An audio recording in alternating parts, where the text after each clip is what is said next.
Okay, I'm just going to give a brief summary about what I'm doing this month so you people who are just watching this video can be aware of what's happening. Basically, since it's Women's History Month, I am dedicating this channel to my favorite female characters, icons, books written by females, all that fancy stuff. Anyways, so this week's video and videos, because I'll be uploading 2 this week, are my favorite books written by women. And I'm very excited for this. I know I'm kind of going really fast for this intro, but I have a lot to say about the books that are being shown. So I will get started, and I hope you enjoyed this video. And sit back, relax, and enjoy what I bring to you. Okay, so number 3 on the list is a book by Laurie Halse Anderson, and the book is Speak. If you guys haven't heard of this, you should definitely check it out and read it. And it was a National Book Award finalist, so that's very good, and that shows that it actually was a good book. So you should check it out because you won't regret it. Anyways, so I'm going to get into a brief description about it because I don't want to spoil it and I want you guys to read it. So basically, this girl named Melinda started off freshman year, and it's horrible. She doesn't have any friends, she's kind of an outcast, and it all had to do with something that happened at a party that summer. She doesn't say what it is till the end, and I'm not going to say so to spoilers. Anyways, this is about how she deals with it and how she doesn't speak about it. The book is called Speak because the main character is mute from what happened. She doesn't speak about it. She doesn't say anything at school, only occasionally when someone asks her something. She normally just writes it down. Anyways, so throughout the book, she is going through this dilemma what to do. And she lost all of her friends. She doesn't have anyone at all, and she hates it. She honestly hates it, and she doesn't know what to do. She doesn't know how she can help herself, but she's always looking out for her friends. Even the friends that ditched her, they're a concern to her. I'm sorry I'm stammering. I'm really excited. Anyways, she finally finds her voice throughout the book, and when she does, everything changes and something happens. I'm not going to say what, but I do have to say you should check out this author because this author is amazing, and she gets to you, and like the emotion in the books are really, really strong, and that's what I love about this author because you feel something when you read. Well, it's also realistic fiction, and if you don't like realistic fiction, I recommend you not read it. Anyways, back to why I like this book. I like this book because of how I felt after it. I felt moved. I felt something. I felt something more than, oh, I finished another book. I felt, oh my gosh, this just happened. I remember because I was at the beach and I finished it, and it was like 2 in the morning. I was reading it. It's at the climax. I'm really like on the edge of my seat. I couldn't put it down, and then I finished it. I'm like, that was an amazing book. So then I went out and bought more of her books, and more and more and more, and now I have like maybe 5 of her books. I still have to read some of them, but so far I have read 2. I'm in the middle of 1, and I still have 4 other ones to read. So yeah, I'm kind of obsessed with her writing, but I haven't read her very often because of school, because school is annoying and all the assigned reading. Yippee! Anyways, back to me and me describing why I like this book.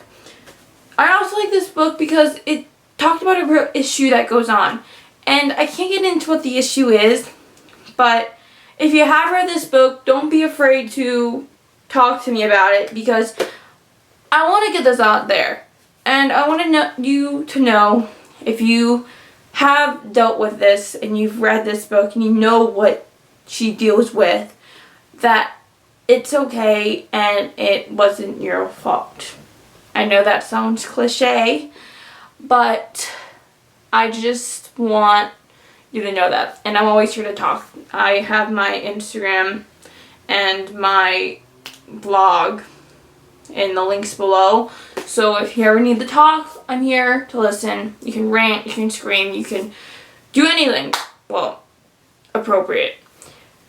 So anyways, I'm gonna get back into the book because it's reaching 4 minutes and that's really long. Okay, so book number 2 is Potter by J.K. Rowling. Yes, I have the illustrated copies. Aren't they so pretty? Like, look.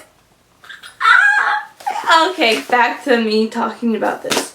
So, if you don't know what Harry Potter is about by now, I don't know what to say to you unless you're, like, sheltered. But anyways, I'll give a brief description since there might be new people to the fandom universe and you might not have heard of Harry Potter.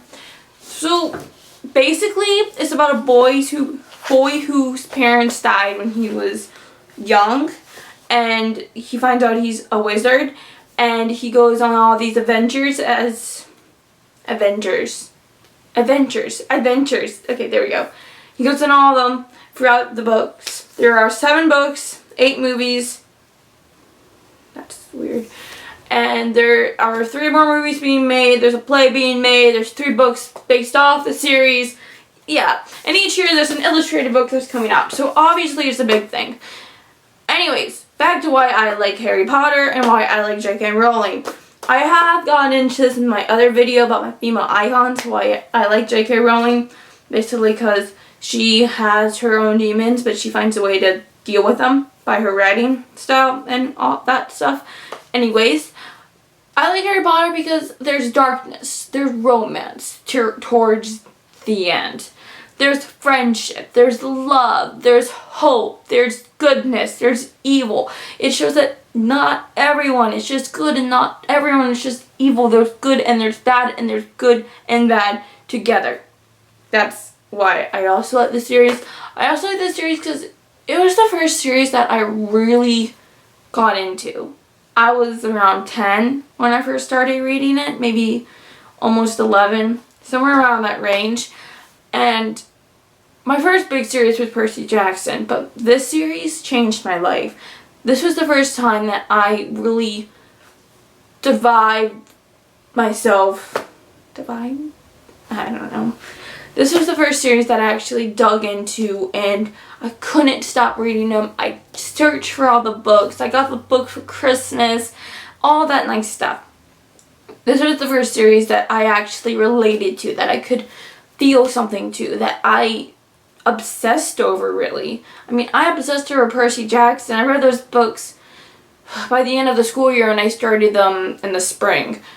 Anyways, this was a series that really got me deeply into reading. Percy Jackson, Judy B. Jones, Magic Treehouse, all those books got me into reading, but this really got me into reading. And I'm rereading the book.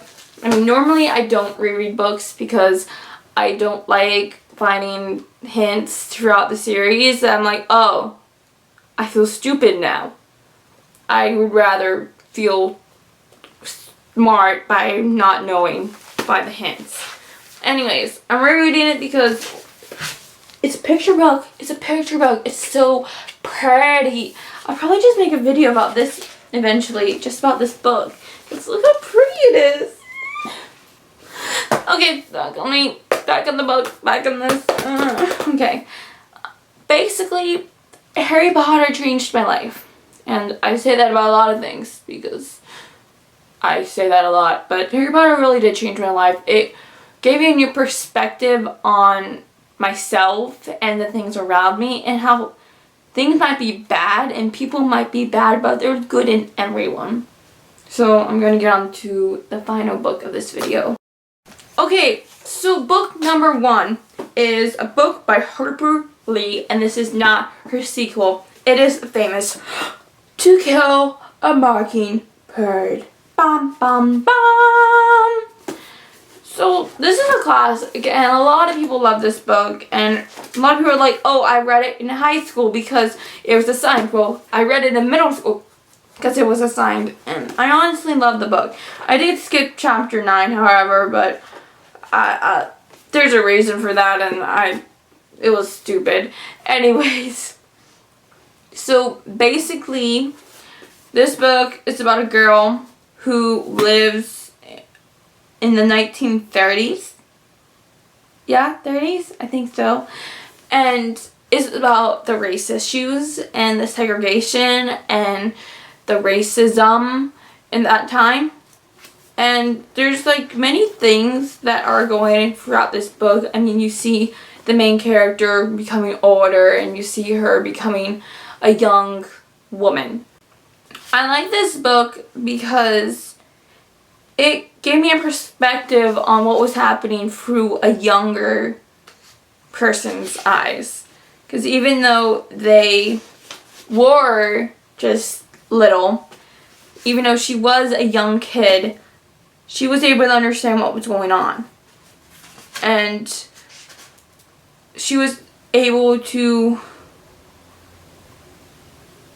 understand why this was happening and what was happening around this area. But the thing about it is, this book touched me in a way that I haven't really felt in a while.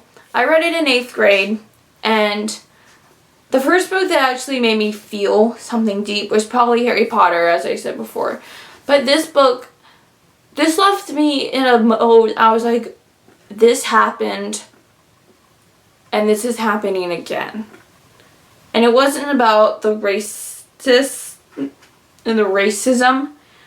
It's about how people are being treated for their sexuality.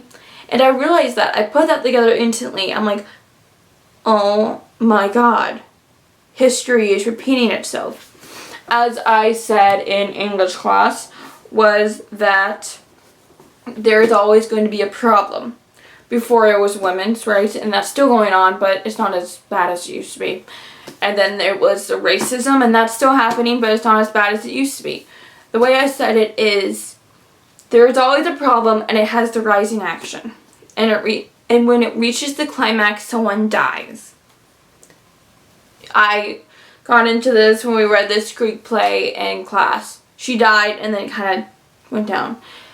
Once the falling action occurs, there's a new problem that has rising action.